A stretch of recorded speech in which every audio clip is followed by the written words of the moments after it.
Birds पे खत्म हुई है। हमारे साथ आरिफ खड़े हैं और आरिफ ने एक बहुत अच्छा काम किया कि घायल सारस को समय पर उठाया, उसकी जो सेवा कर सकते थे की, उसका इलाज कराया और उसको जिंदा बचा लिया। उस दौरान सारस उनका मित्र बन गया और उनके साथ एक मित्रता का व्यवहार उन्होंने किया। ये बात जब मैंने सोशल मीडिया पर देखी, अखबारों में पढ़ा और मेरी पार्टी के संगठन के लोगों ने जब बात रखी, तो मेरी इच्छा हुई कि जाकर के मैं आरिफ और सारस से मिलूं। जाकर के मैं जब वहां गया हूं, बीजेपी के बड़े बड़े नेताओं को पता नहीं कहां से घबराहट आ गई। आरिफ तो वोट दे सकता है मुझे, सारस तो नहीं देगा वोट मुझे। आरिफ से दुश्मनी हो सकती है आपकी, और मैं ये कहूं कि आरिफ से क्यों दुश्मनी है आपकी? वो तो 1 साल से सेवा कर रहा था। आखिरकार झगड़ा तो हमसे है ना, समाजवादियों से आपका। मैं सारस से मिलने क्यों चला गया? मैंने सारस के साथ तस्वीर अपनी क्यों खिंचवा ली? और अगर मुख्यमंत्री जी की तस्वीर किसी जानवर के साथ, किसी के अपने प्रिय के साथ इतनी लोकप्रिय नहीं होती है, तो उसकी तकलीफ उन्हें क्यों है इस बात की? उन्हें परेशानी क्यों है इस बात की? भाई, वो आप अपने भी प्रिय को कभी बिस्किट खिलाते हैं, हम बहुत सारे लोगों को जानते हैं वो दाना खिलाते हैं, और वो तस्वीरें हमने आपने समय समय पर देखी हैं कि जो अपने प्रिय को, चाहे वो जानवर हो, चाहे वो चिड़िया हो, हम दाना और बिस्किट खिलाते हैं। जब मैं कल लौट रहा था नोएडा से, तो लोगों ने कहा कि यहां 1 बोरा दाना कबूतर को खिलाया जाता है। मैं जिस घर में रहता हूं, पंडारा में, मेरी छत पर मोर नाचता है, और अगर आप कहो तो मैं उसका वीडियो, उसकी तस्वीर दिखा सकता हूं। जब कभी भी मोर वहां आता है, मोर छत पर जाकर के नाचता है, हमें भी अच्छा लगता है, और कोई होगा उसको अच्छा लगता है। और उसके लिए मैंने बाकायदा दाने रखे हुए हैं। और क्या दाना रखना है? चना रखा हुआ है। आपको याद होगा, मुख्यमंत्री आवास में, समाजवादी सरकार में एक मोर आ गया था, और मैंने उस समय अधिकारियों से कहा कि मोर आ तो गया, अब जा नहीं पाएगा। मैंने उसको इतना अच्छा खाना खिलाया, इतना अच्छा दाना दिया कि मोर वही मुख्यमंत्री आवास में रहता था। मैंने एक तस्वीर, सड़क पर हाथी चल रहा था एक्सप्रेसवे, उसकी तस्वीर ट्वीट कर दी। एसटीएफ गई, उसके महावत को उठा ले आई, जेल भेज दिया उसको। ठीक बात है, कानून है कि आप हाथी नहीं रख सकते हैं, उसका सुप्रीम कोर्ट की गाइडलाइंस हैं कि आप किसी को नहीं रख सकते हैं। और समय समय पर सरकार ने लाइसेंस भी कैंसिल किए हैं, और जिनके पास अगर हाथी था तो उन्हें वापस सरकार को करना पड़ा। मैं ये जानना चाहता हूं कि अगर आप जान बचाने वाले इंसान को आप धारा लगा करके डराना चाहते हो, आरिफ को आप डराना चाहते हो, यही वन विभाग के अधिकारी उस समय कहां थे जब जो 2019 में एक महावत की हाथी ने हत्या की? महावत की हत्या हुई हाथी से, क्योंकि मुख्यमंत्री जी का वो पड़ोसी था, उनकी स्वजाति का था, इसलिए वन विभाग सो गया। वन विभाग ने कोई कार्रवाई नहीं की। उसके बाद अभी 2023 में उसी हाथी ने 3 लोगों की जान ले ली। सरकार पैसा दे रही है, सोचिए आप, क्योंकि मुख्यमंत्री जी का स्वजाति है, वो मुख्यमंत्री का पड़ोसी है, वो हाथी से जान ले रहा है, तो आप उसको सरकार से 5 लाख की मदद कर रहे हैं आप। मैं जानना चाहता हूं विभाग के लोग कहां हैं? और दबी जवान में ये विभाग के लोग हमें भी समझाने की कोशिश करते हैं।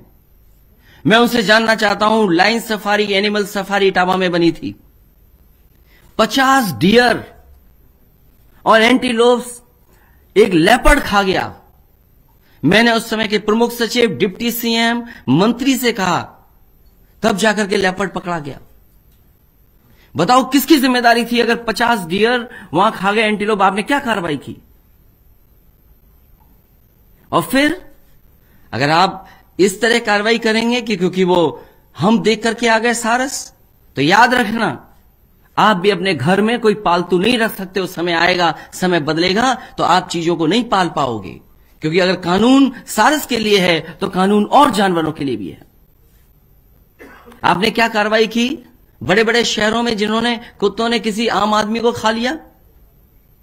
सड़कों पे जो सांड मर रहे हैं, सांड जान ले रहे हैं, क्या कार्रवाई कर रहे हो आप? दुर्भाग्य हमारा उत्तर प्रदेश का। बताओ, मुख्यमंत्री जी ट्वीट कर रहे हैं, कह रहे हैं हम रोबोटिक का प्लांट लगाएंगे। अरे मुख्यमंत्री जी, आप सांड नहीं पकड़ पा रहे हो, क्या रोबोटिक का प्लांट लगाओगे आप? और हर दिन आपके अखबारों के माध्यम से मैं पढ़ रहा हूं कि एक किसी व्यक्ति की जान जा रही है, एक्सीडेंट हो रहा है। कोई दिन नहीं बचता जिस दिन सांड की वजह से जान न जा रही हो। आप किसको झूठा सपने दिखा रहे हो? और फिर सारस के लिए जो काम समाजवादियों ने किया, आपने इटावा का जो केंद्र बनने जा रहा था, संरक्षण केंद्र, ट्रेनिंग इंस्टीट्यूट, कि लोग जागरूक हों, समझें, हमारा स्टेट बर्ड है, आपने उस ट्रेनिंग इंस्टीट्यूट को क्यों खत्म कर दिया? संरक्षण केंद्र को किसने खत्म किया जो इटावा में बनने जा रहा था? क्योंकि उस इलाके में, इटावा, मैनपुरी, एटा, कानपुर, जहां सबसे ज्यादा सारस हैं, सबसे ज्यादा नंबर्स हैं वहां पर। उस समय समाजवादी सरकार में कि जो लोग संरक्षण में हमारी मदद करेंगे, उसके लिए सारस मित्र बनाए गए थे। मुझे खुशी है कि अगर सरकार को कानूनी कार्रवाई के अलावा फॉरेस्ट डिपार्टमेंट को इस आरएफ को सारस मित्र के तहत इसका सम्मान और पुरस्कार देना चाहिए था। मेरी समाजवादी सरकार होती तो ऐसे नौजवान को हम आगे बढ़ाते और सम्मान देकर के और सबके सामने समाज के लाते। और आप तो एलडीए से एक डॉग पार्क बना रहे थे, उसका तो टेंडर भी निकल गया था। मैंने ट्वीट कर दिया, वो टेंडर कैंसिल कर दिया। हमने सारस का लगाया, और मेरे आप पेज पे देखो कितनी बार सारस लगाया मैंने। तो कोई अचानक प्रेम आरिफ के प्रति नहीं हुआ, क्योंकि आरिफ ने सारस की जान बचाई, इसलिए मुझे लगा कि मैं उनके यहां जाऊं और उसको बधाई दूं जाकर के। बस सरकार को यही बुरा लगा। अगर मैं न गया होता तो उन्हें किसी रील से दिक्कत नहीं थी। अरे स्टोरी बीबीसी कर रहा था, सब स्टोरी कर रहे थे, आप कर रहे थे, हम कर रहे थे। उन्हें तकलीफ परेशानी इसी बात की। और सवाल यह है कि अगर 2019 में महावत मारा गया और 2023 में 3 लोगों की जान ली गई, मुख्यमंत्री जी के स्वजाति विधायक के यहां, उनके पड़ोसी के यहां, इस फॉरेस्ट डिपार्टमेंट ने क्या कार्रवाई की? और जांच अगर करना चाहते हो कार्रवाई, तो पूरे उत्तर प्रदेश में जिस तरीके से पेड़ लगाने के लिए लूट और भ्रष्टाचार हुआ है, आप कल्पना नहीं कर सकते। पेड़ नहीं, पेड़ तो दिखेंगे ना। आपने रिकॉर्ड पे बताया कि पेड़ यहां लगाया है। अभी तक ये सरकार 100 करोड़ से ज्यादा पेड़ लगा चुकी है और बताती है कि हम 2022 तक 100 जाने कितने पेड़ लगा देंगे, 175 करोड़ पेड़ लगाएंगे।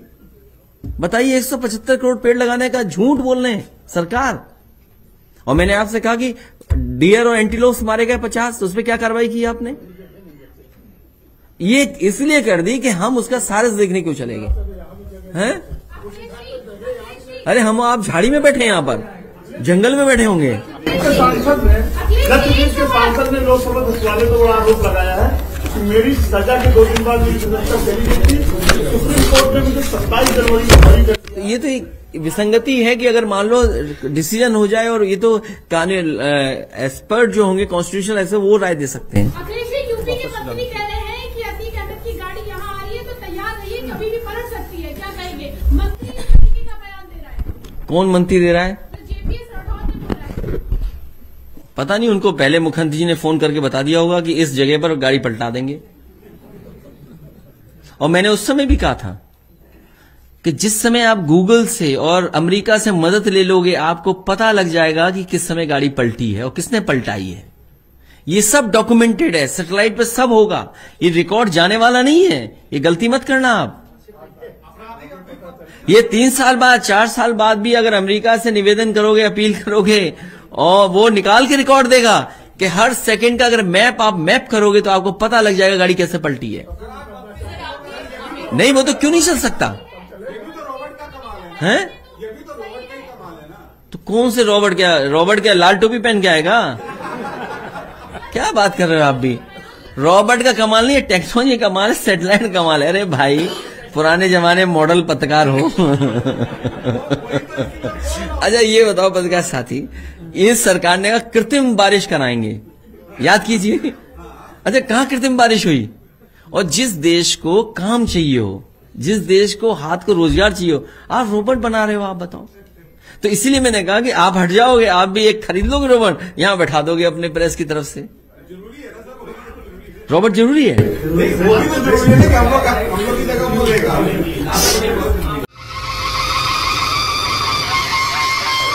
होटल रॉयल पैलेस सागर बुंदेलखंड का सबसे शानदार वेडिंग डेस्टिनेशन, बड़ा ग्राउंड और सागर का सबसे बड़ा बैंकेट हॉल।